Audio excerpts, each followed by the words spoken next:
Young Reporter è andato negli studi di Radio Sorriso e ha fatto un incontro speciale. Il tema di oggi verte sul Natale, essendo che ancora manca pochi giorni a Natale, il Natale come era inteso una volta da altri bambini degli anni 40.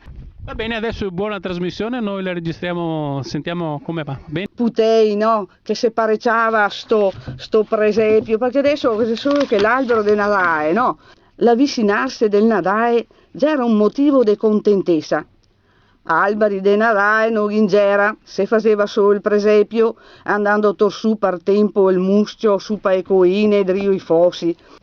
Scorse de fagaro, tolte dalle legne per fare a capana, un po' di statuette di cartapesta, e il deserto e stradee fatte col sabbion de a Brenta, oppure coi segaure. Gesù vero mi diceva sempre, già era nato fora man lontan da città. Un Santo Natale da Young Reporter.